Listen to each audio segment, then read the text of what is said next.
Hi, this is Andrew Sears again, and I just wanted to introduce you to week 2 of the Entrepreneurship Small Business Management course. I'm going to start off by just going through an overview of what's in the course to make sure that everyone's aware.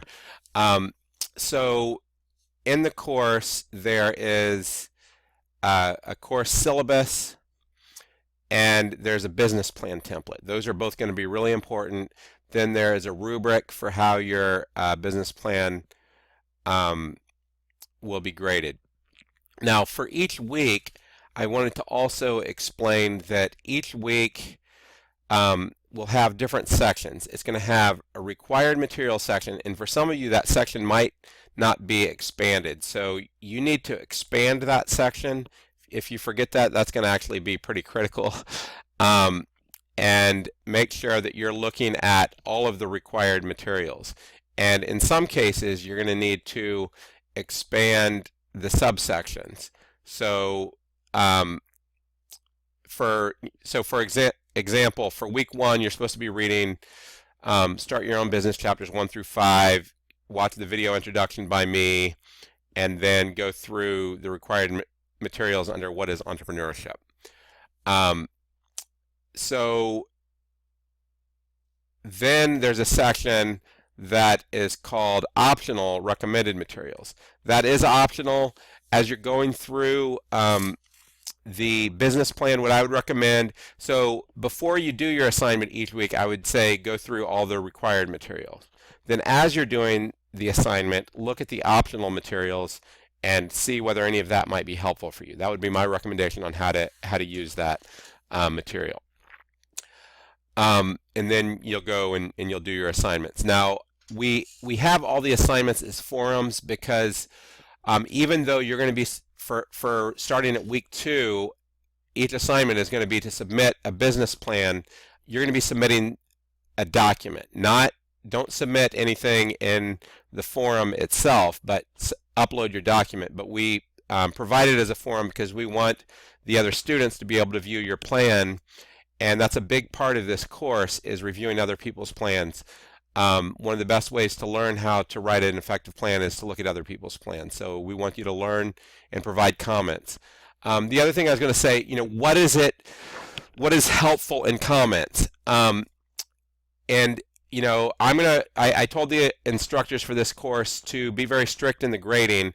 And if you just say, "Oh, good job on that plan," that's not a helpful comment.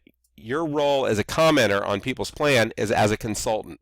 So if you're a consultant, you said, "Oh, good job," what are they paying you for? They don't need that. So as you give comments on other people's plans, try to find constructive feedback and ways to help improve their plan.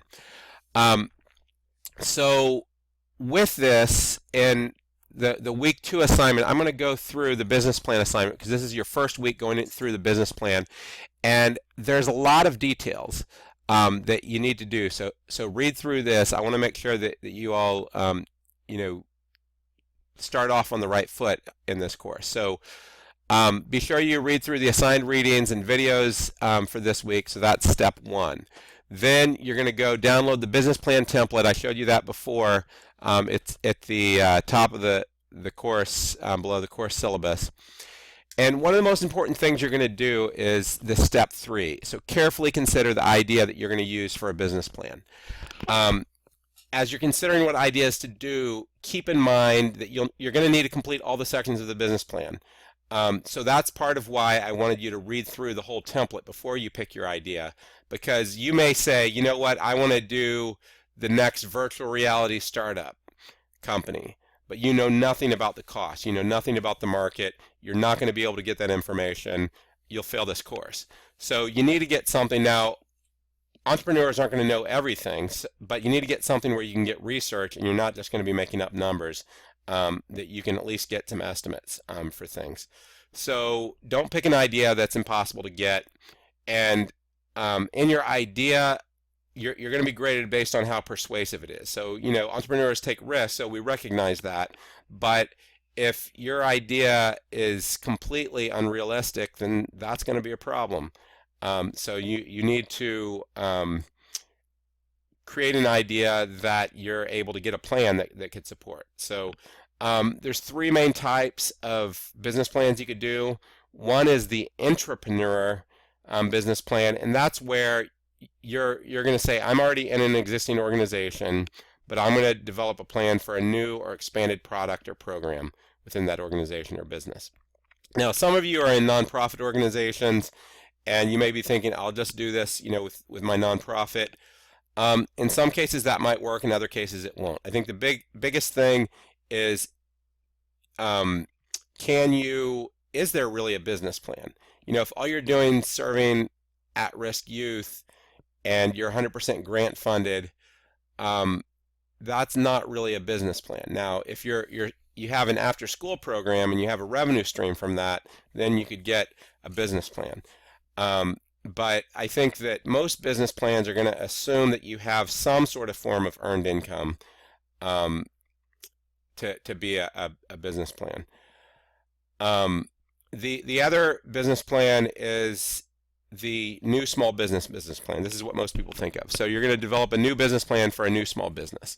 In other cases, you might create an existing small business. Some of you may already have a business, but you haven't ever done an extensive plan on it. So you could create a plan, and don't just do what you're already doing. You want to do, here's the next stage of what you're going to do, and make it useful. So for week 2, your assignment is going to be to just do the cover page, table of contents, the general company description, and products and services. We're not doing the executive summary because you're supposed to write that at the end. Now, as you write, you should try to answer all the questions for each section in integrated paragraphs that flow together. So keep in mind that you're writing for an audience that could include potential investors, partners, staff, board. So your goal is to persuade them, and you're going to be graded based on how persuasive your plan is, using the rubric that's listed at the top of the course. So you're not going to simply list a question and answer, each question and then write your answer. That's not a business plan. That would be like how you would respond to a test. So this is not a question and answer. If you do that, you're going to fail the course. So you need to get it to fit your audience. And in some cases, it might make sense to use the questions to provide headings. So, your heading might be mission statement, or a subsection might be mission statement. But in other cases, it might make sense just to integrate your answers into other paragraphs. So if it asks, are you going to be a business or sole proprietorship, you probably don't need a whole section to list that. You can just put it into a paragraph and explain why.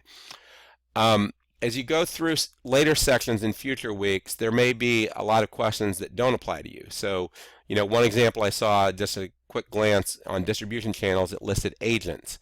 A lot of businesses aren't going to use agents as one of your distribution channels. So you wouldn't have to list that. But you may have distribution channels that are different than what's listed. So you should list what your distribution channels are.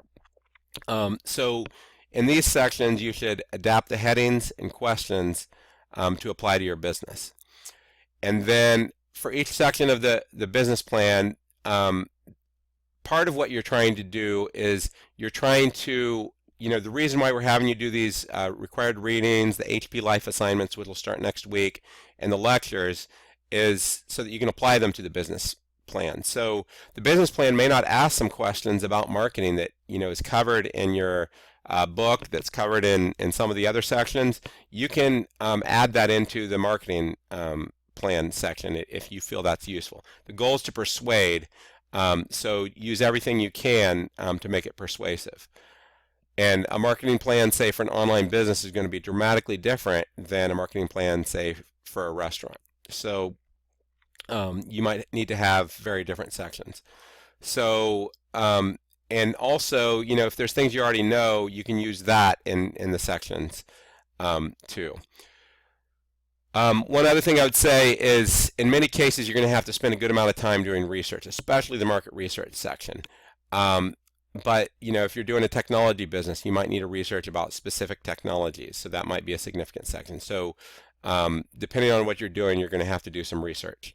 And add in what's appropriate. So Each week you're going to be submitting your business plan draft as a forum post by Friday. So you need to get it in by Friday, because that means that you're going to read the postings of 2 business class members and respond to them as if you're a business consultant. What I recommend that you do is you read the postings of the 2 people above you, and I'll update this to make that clear, but the 2 people above you in the forum posting, and that's also going to be an incentive to not be the last person, because if you want feedback, then the sooner you do it, the better your feedback's going to be.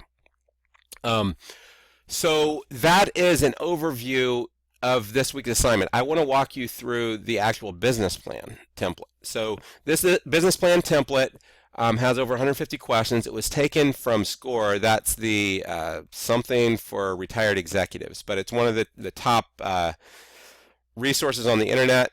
We're going to have you watch a video this week for that, and then you're going to go through and you're going to fill out this. You're going to fill out, the address, email, and then there's going to be all these sections. You can, I think, after you're done, what you can do is you can right-click to update your table of contents. So let me just close this so I can show you that. And make the screen bigger for you.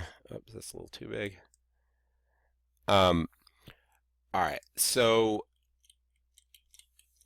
once you're done, you can right-click and you can say update, and that'll automatically update, as long as you're using their headings, automatically update all your page numbers.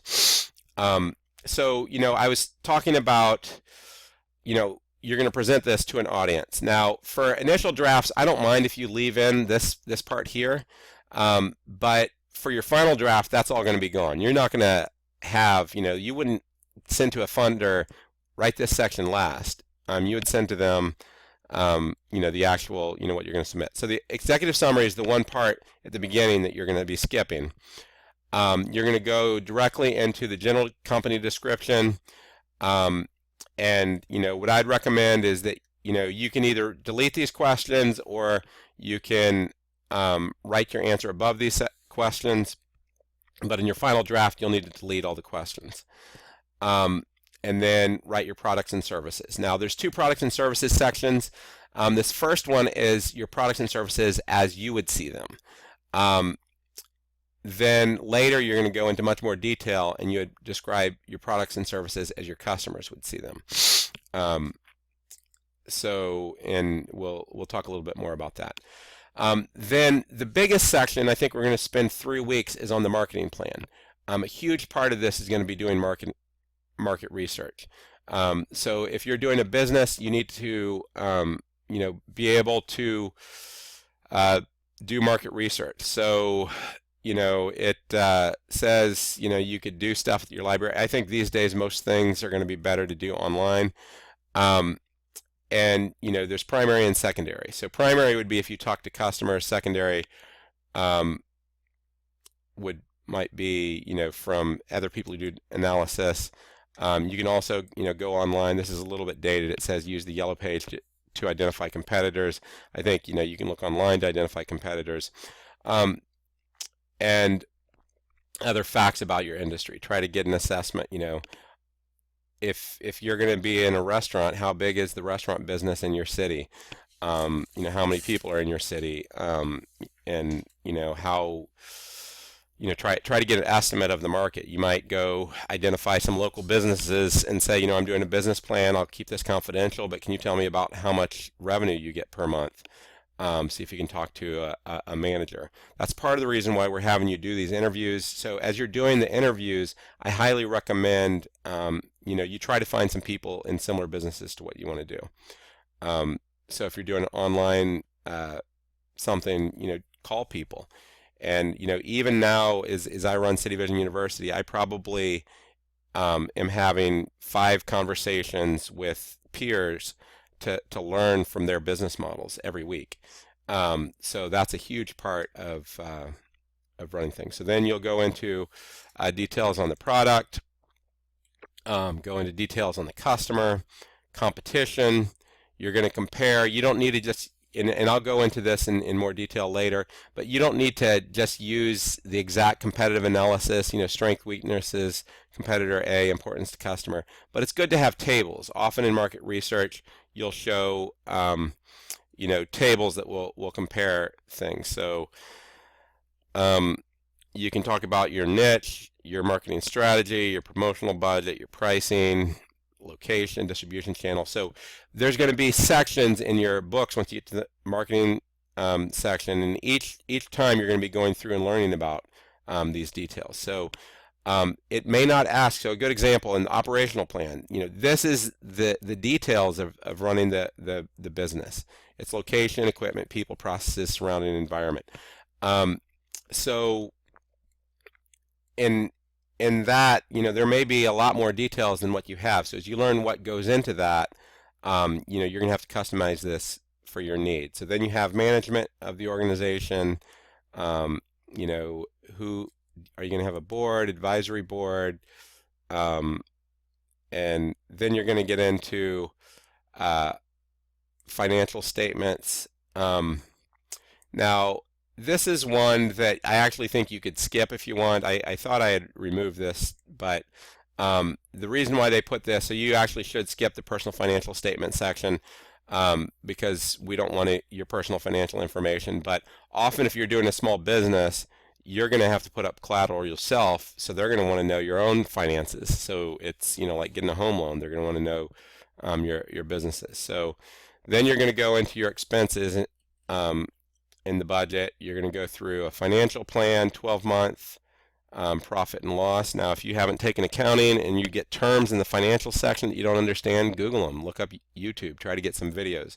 We're trying to provide most of the details for you in both the optional material and the required material, but there may be some things where you need to look up the terms. What does projected cash flow mean? What does cash flow mean? So if you don't understand any of these terms as you get into them, then you need to add them. On the appendices, there's a lot of things that you could include that might be helpful. If you have websites, if you have examples, that's basically where you do examples. And then, the section on refining the plan, it's just giving some examples of things. The biggest thing that I feel like the score template misses is actually the technology stuff. So I want you to include some technology in your operations section. So that is an overview. As I mentioned, this week you're not doing all the plan. You're just going to be going through and doing the cover page, table of contents, which is already there. But updating, the general company description and products and services. So each week you're going to upload your business plan document, and then you're going to read two people's business plan documents and provide feedback. So if you have any questions, post it. The instructors in the course would be glad to answer. Thanks a lot.